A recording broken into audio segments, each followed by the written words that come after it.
गोवा आणि कारवारच्या सीमेचेर आशिल्ल्या माजाळी चेकनाक्याचेर नेहमीप्रमाणेच रात्री वाहनांची तपासणी करीत असतानाच एका पणजी हांगासरल्यान बेंगळुराक वचपी एका खाजगी बशीची तपासणी करीत असताना त्या बशीत आशिल्ल्या एका प्रवाशाकडे तब्बल बेकायदेशीरपणे व्हरपी 1 कोटी रुपयाची रोकड ही सापडलेली आसात।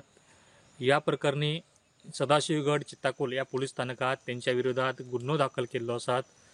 पोलिसांनी दिल्ल्या माहितीनुसार नेहमीप्रमाणेच मध्यरात्री या वाहनांची तपासणी सुरू आशिल्ली। त्याच वेळाचेर राजस्थान हांगासरले कल्पेश कुमार आणि ब्रह्म कुमार नावाच्या 2 प्रवाशांपैकी कल्पेश कुमार यांच्या बॅगेत ही रोकड सापडलेली आसात। मात्र त्या संदर्भातले काही जे डॉक्युमेंट जाय आशिल्ली ती डॉक्युमेंट त्यांच्याकडे नात। तेका लागून हे पैसे आसात हे पैसे खंय व्हरपाक लागिले आणि कित्याक लागून व्हरपाक लागिले हो एक प्रश्न निर्माण जालो आसात।